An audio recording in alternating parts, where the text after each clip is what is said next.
At 4:15 a.m., a Russian mechanized assault column began moving through a narrow corridor that looked quiet, empty, and safe.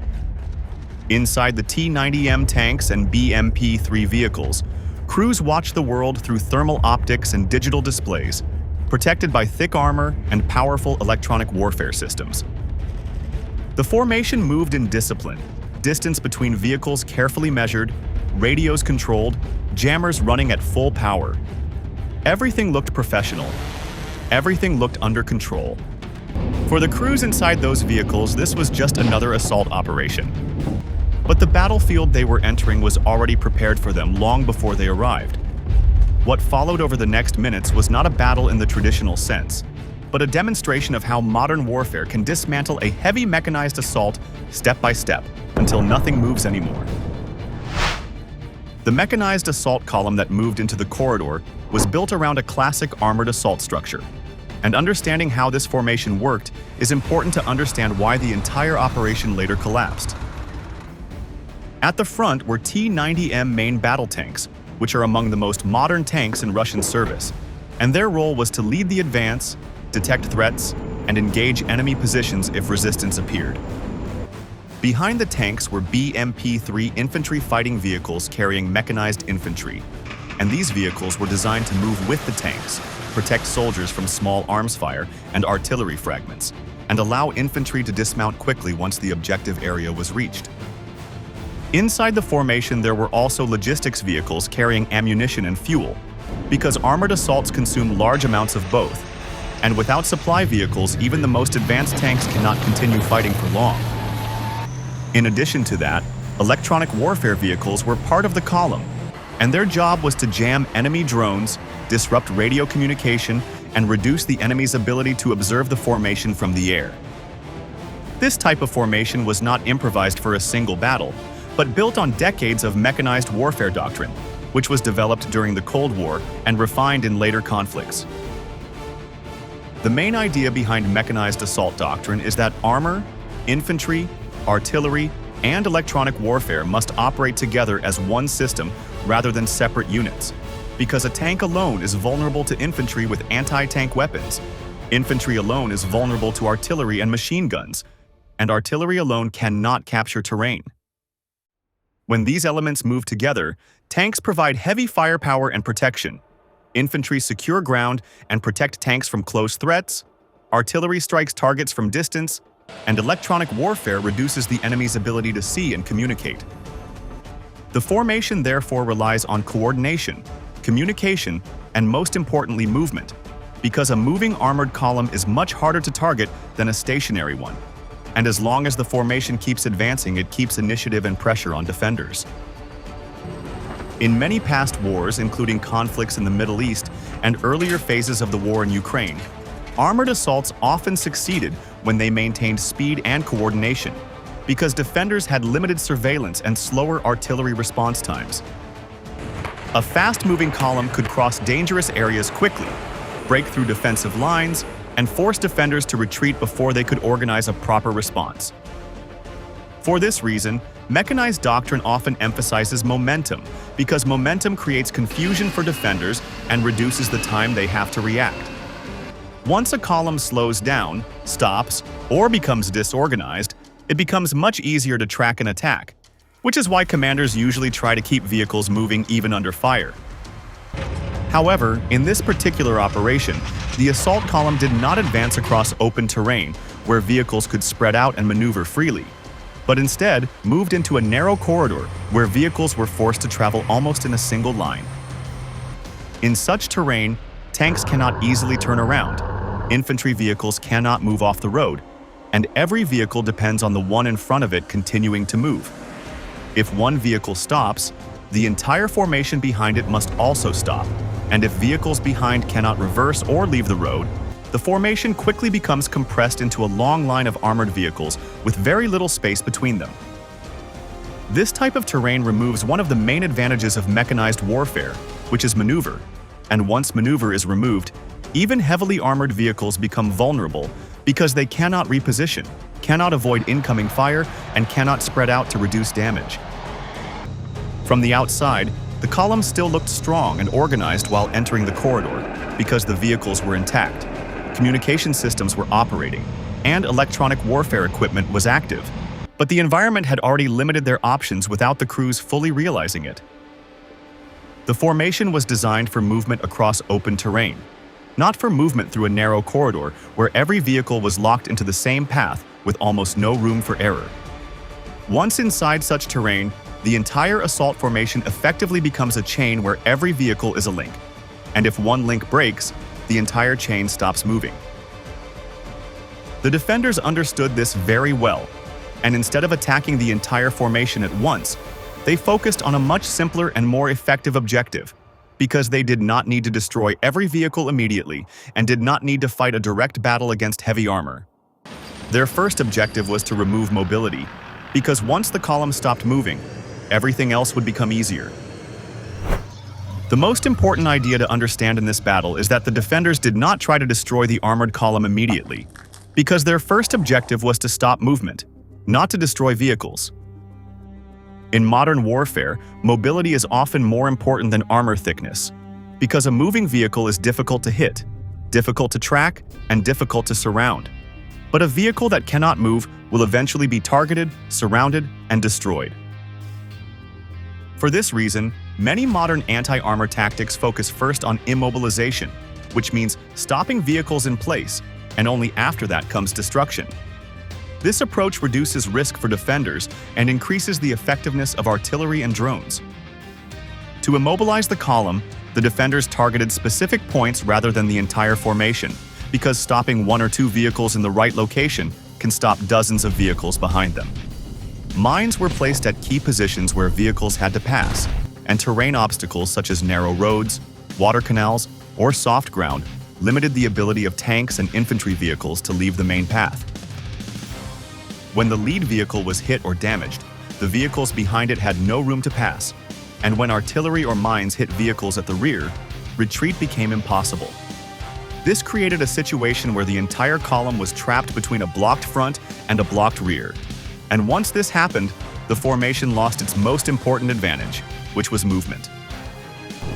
At this point, the armored vehicles were still powerful and still armed, because tanks still had their guns, infantry still had their weapons, and electronic warfare systems were still operating. But none of that mattered as much anymore, because the formation could not move forward or backward. In mechanized warfare, movement allows units to reposition, avoid incoming fire, find cover, and coordinate attacks. But when movement is removed, armored vehicles become large targets that can be observed and attacked from distance. A stationary tank is much easier to hit with artillery, drones, or anti-tank weapons than a moving one. And once multiple vehicles are forced to stop in a narrow area, they become clustered targets rather than separate units. This situation also creates psychological pressure on crews and commanders, because they understand that staying in one place under enemy observation is extremely dangerous, but they may not have any safe direction to move. If the front is blocked and the rear is under fire, turning around may not be possible, and leaving the road may lead to mines or soft ground where vehicles can get stuck. As more vehicles stop, the formation becomes compressed and distances between vehicles become smaller, which increases the risk that one explosion or one fire can affect multiple vehicles at once. What started as a mechanized assault formation slowly turns into a line of armored vehicles that cannot maneuver and cannot escape easily. This method of warfare reflects a broader change in modern combat doctrine, because in the past many battles focused on destroying enemy forces directly through firepower, but modern warfare often follows a different sequence. First, the enemy is detected using drones, sensors, or reconnaissance units. Second, the enemy's movement is tracked so commanders know where units are going. Third, key vehicles or routes are targeted to immobilize the formation. Fourth, once units are stuck and cannot support each other effectively, they are isolated into smaller groups. Only after all these steps are completed does the final phase begin, which is the destruction of vehicles and units one by one. In this sequence, destruction is not the first step, but the last step. And by the time destruction begins, the outcome is often already decided because the enemy has lost mobility, coordination, and situational awareness. By immobilizing the column instead of attacking it immediately, the defenders reduced their own risk and increased the effectiveness of every weapon they used afterward. Because artillery is more effective against stationary targets, drones can approach more easily when vehicles are not moving, and command structures become less effective when units cannot reposition or support each other. Immobilization therefore acts as a force multiplier, meaning it makes every other weapon more effective without requiring more firepower.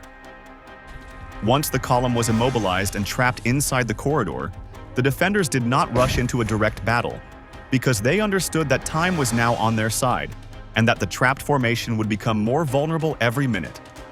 Instead of one large attack, they began the next phase of the operation, which was a slow and systematic dismantling of the entire formation from front to rear and from center to edges. Once the armored column was immobilized inside the corridor, the defenders did not attack randomly, but instead began to dismantle the formation in a very organized way, because destroying a mechanized force is often easier when its structure is broken first. The lead vehicles were already stopped, and the rear vehicles were blocked, so the next logical targets were the vehicles that allowed the formation to function as a system rather than individual machines. These included logistics vehicles carrying ammunition and fuel, command vehicles that coordinated communication, and vehicles located in the center where movement space was limited and damage could affect multiple units at once. By targeting these specific vehicles, the defenders were not just destroying equipment, but breaking the internal structure of the formation. Logistics vehicles were particularly important targets because armored units depend heavily on ammunition and fuel to continue fighting. And when supply vehicles are destroyed, the combat vehicles around them are affected immediately. When ammunition carriers are hit, secondary explosions often occur because stored shells and rockets detonate, and these explosions can damage nearby vehicles, even if they were not directly hit. When fuel vehicles burn, they create intense heat and thick smoke, which reduces visibility and increases temperature inside nearby armored vehicles. Burning fuel also produces black smoke that can be seen from long distances, making the trapped formation easier to locate and observe from the air. In addition, when command vehicles are destroyed or communication equipment is damaged, coordination between units begins to break down. And without coordination, even well-trained units become less effective because they cannot receive orders, share information, or plan movement together. Artillery and drones work together during this phase, and this cooperation was one of the most important factors in dismantling the formation efficiently. Drones observed the battlefield from above and provided real-time information about vehicle positions, damage, fires, and movement attempts, while artillery units fired guided or corrected shells based on drone observation. After artillery fired, drones would observe where shells landed and send corrections so the next rounds would be more accurate. This created a continuous cycle of observation and strike, where drones acted as the eyes and artillery acted as the striking force. Because of this system, the defenders did not need to expose tanks or infantry to attack the armored column directly, and they could slowly destroy vehicles from a distance while maintaining relative safety. This method of warfare represents a major change from older battles where artillery often fired large numbers of shells over wide areas without precise targeting. In modern conflicts, artillery can be guided by drones and digital communication, which makes each shell more effective because it is aimed at specific targets rather than general areas. Instead of destroying everything at once, the defenders could choose which vehicles to hit first and which vehicles to leave for later, and this allowed them to dismantle the formation step by step.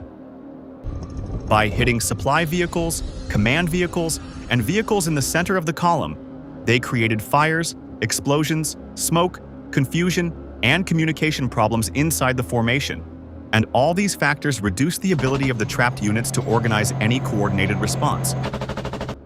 As more vehicles were damaged or burning, the environment inside the corridor became more dangerous and chaotic, because fires increased temperature, smoke reduced visibility, and destroyed vehicles blocked movement even more.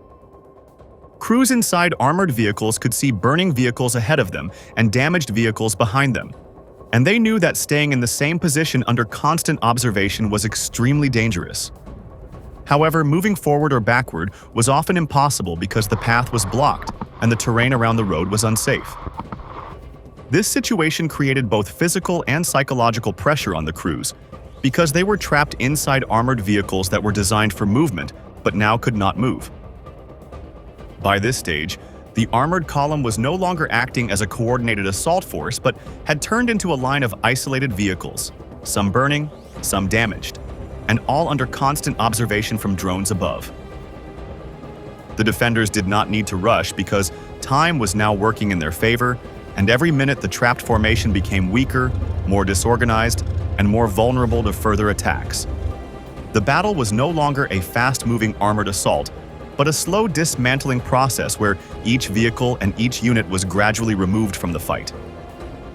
However, artillery and conventional drones were not the most decisive weapons used in this engagement, because the weapon that had the greatest impact on the trapped armored vehicles was much smaller, much cheaper, and much harder to stop using traditional electronic warfare systems. One of the most important reasons the trapped armored column could not recover the situation was the limitation of electronic warfare systems against fiber optic drones, because many armored vehicles were equipped with jammers designed to block radio signals, but these systems could not stop drones that were controlled through physical cables. Electronic warfare systems are usually very effective against radio-controlled drones because they disrupt communication between the drone and the operator.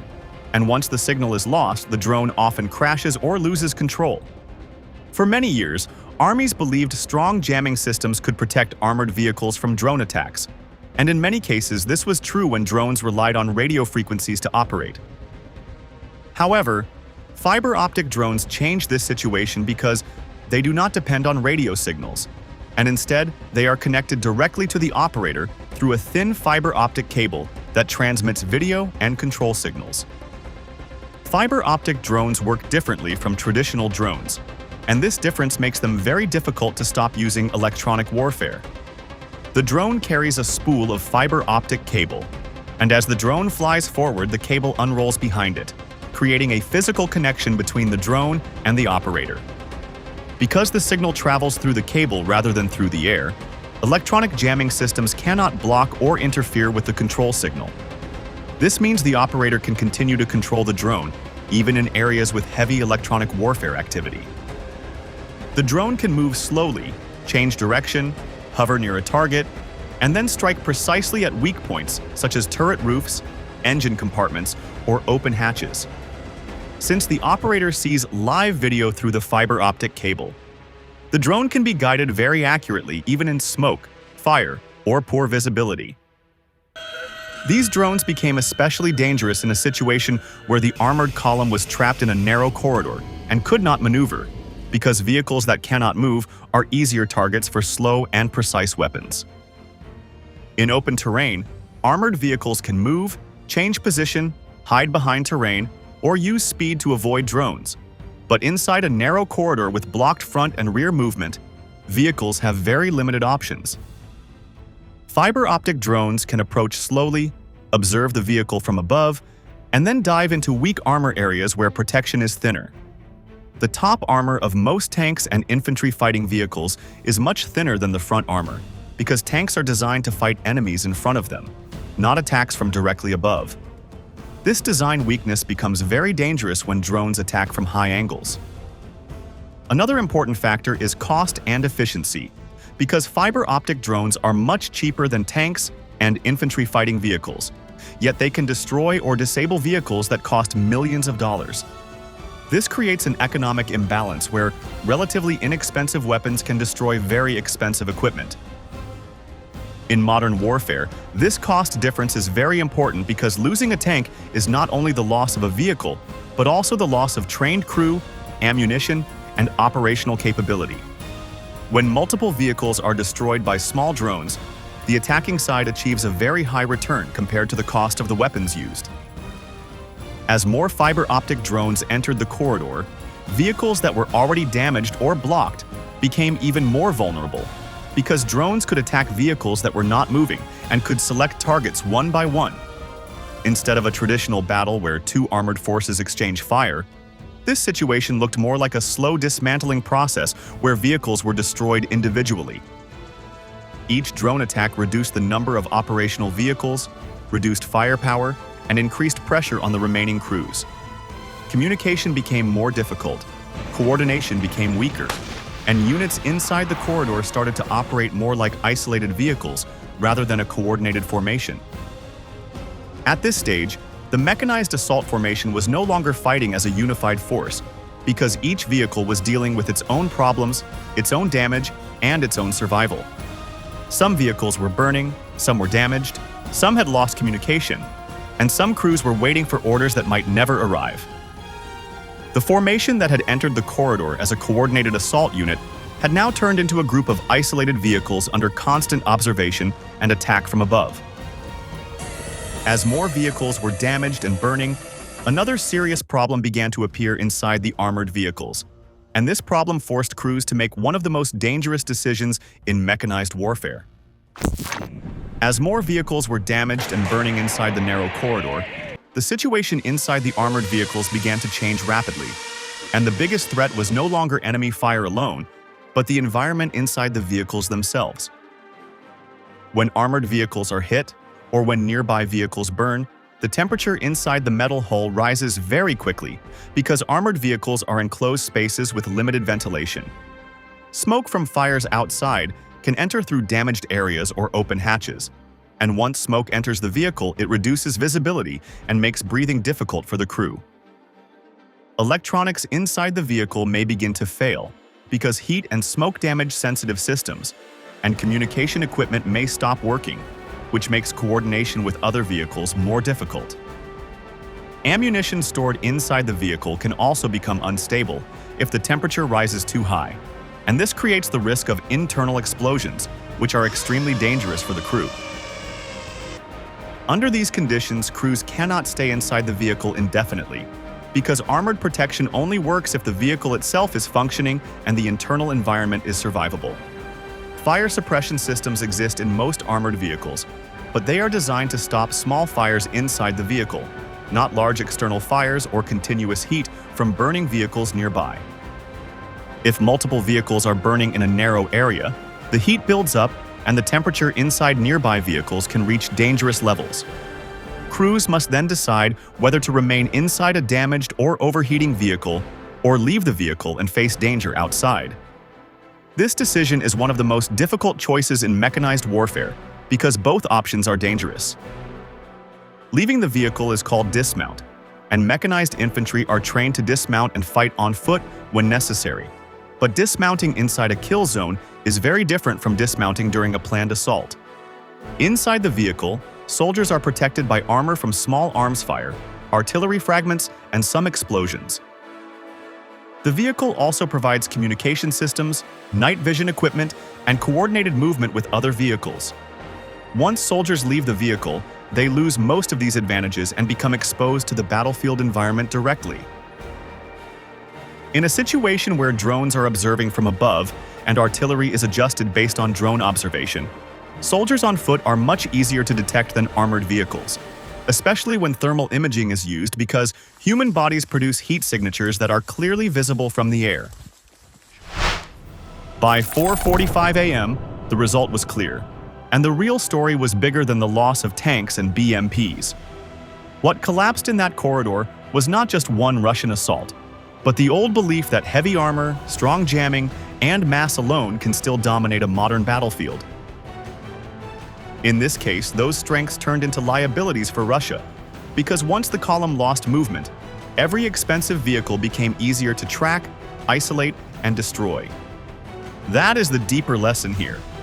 Modern war now rewards the side that sees first, blocks first, and strikes with precision from above.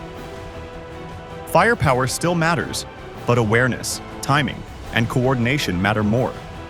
And when a force is trapped inside a narrow kill zone, even top-tier armor can become a steel coffin. If you want more sharp, clear breakdowns of modern battles and the changing logic of war, subscribe to Military Force and stay with us for the next report.